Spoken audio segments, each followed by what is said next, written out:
The Powder Blue podcast is up, and it debuts tonight on 97.3 ESPN from 6 to 7. Jeff Mosher, Hunter Brody, and this man, Frank Klose, anchors it all for our website, 973ESPN.com.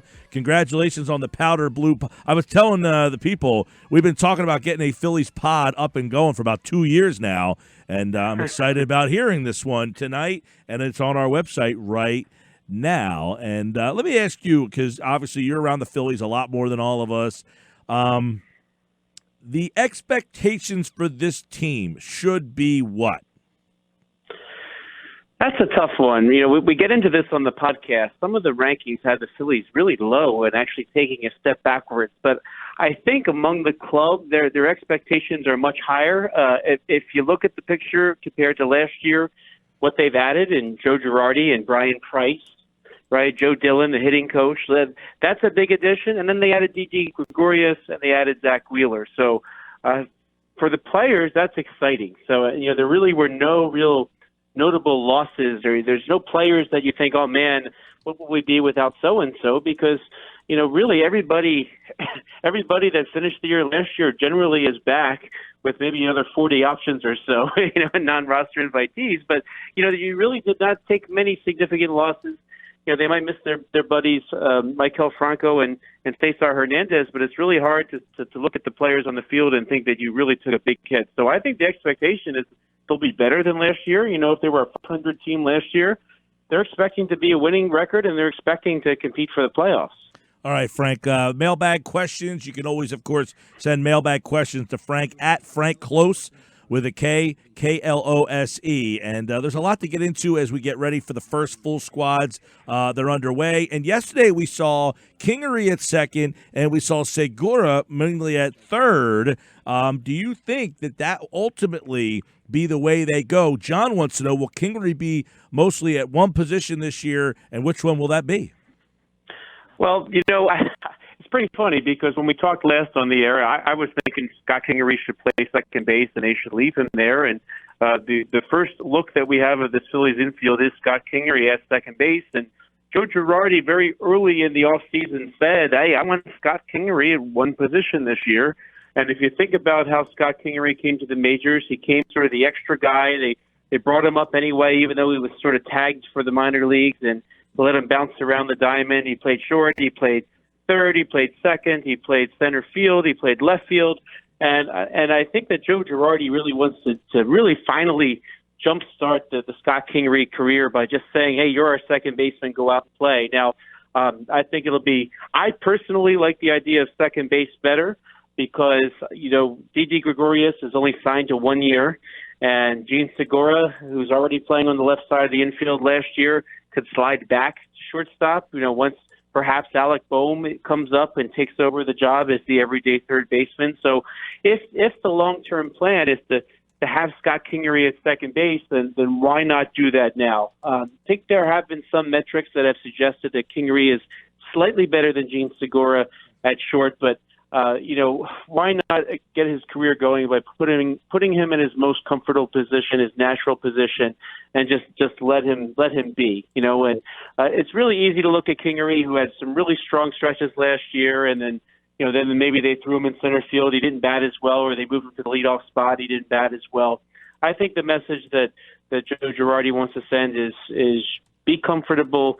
You're going to be at one position. And I think in doing so, they hope to get a lot out of Scott Kingery. So that's the plan for now. Now, I think it's totally okay to revisit that if Alec Boehm does force his way into the major leagues, because if he's hitting the cover off the ball at AAA in June, you know, and he can help you win games in the major leagues, you find a way to make it work. But at least now in the early going, Joe Girardi wants him to be in one spot, and that still could be second base, it could be third base, but the first place he put him was second base, so that's where my money is.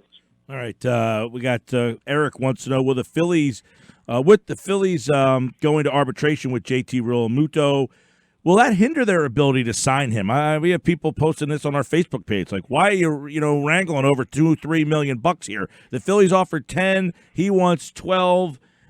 Can't they just come together? Well, that's what the arbitration's for them to come together and let somebody else. But some people wonder, will this hurt their ability to get a long-term deal?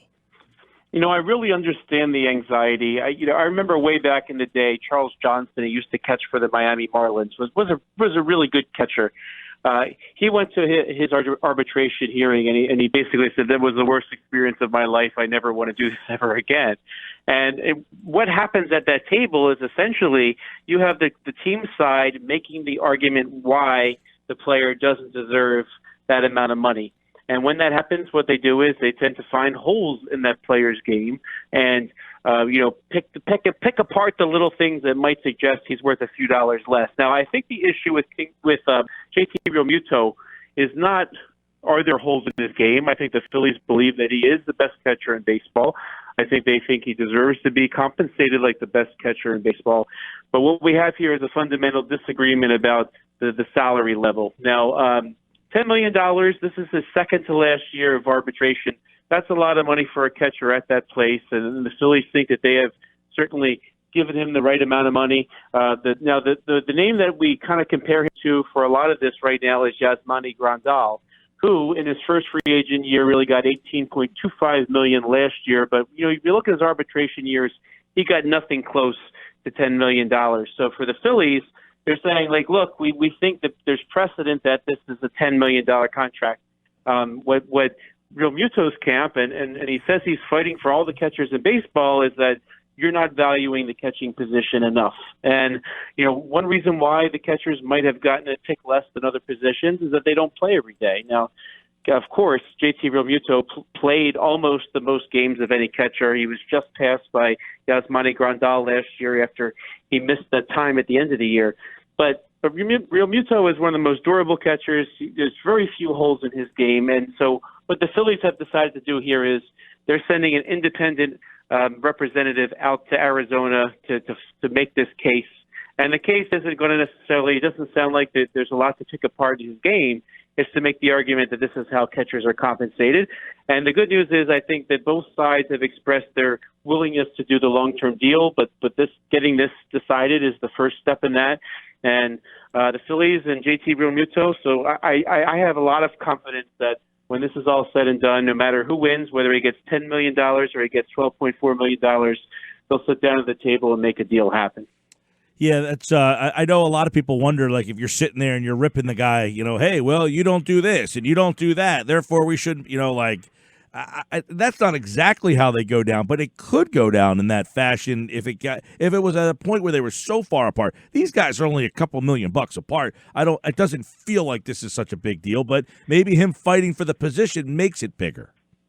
Yeah, and I think the Phillies are kind of smart that they're sending somebody not affiliated with the organization to make their arguments for them. Okay. So that there is not a personal feel to it, and it doesn't feel like it's the Phillies attacking him. And I tend to believe what JT Realmuto is saying, that this is about the position in general, and he's trying to set a precedent for future catchers. And if not a lot of catchers are getting paid, I mean, let's face it, of all the positions, your body's going to wear down the quickest at the catching position. So there's an argument to be made that you need to give these guys their money now in their prime years, because there's not going to be a later, right? Once you get past 30, how far past 30 can you get and still maintain your knees as a catcher? So I think there's some real fundamental questions brought up by Realmuto, and some of it might be for good reason, and this is something that a lot of people around, well, not just the Phillies, are going to be looking at carefully, because it could decide how future cases are determined.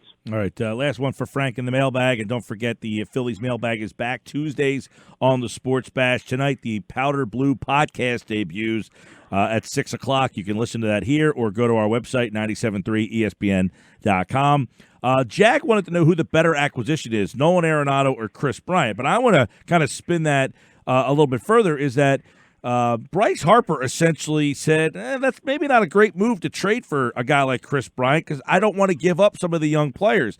Odd for a guy to say that he's looking bigger picture rather than adding somebody like this right now. It is, and that's actually kind of nice to see that he's not sort of causing a stink. He kind of said when he got signed that, hey, listen, I took a lower AAV, and the idea behind that is I'm going to be one who is able to, let you sign other big name players.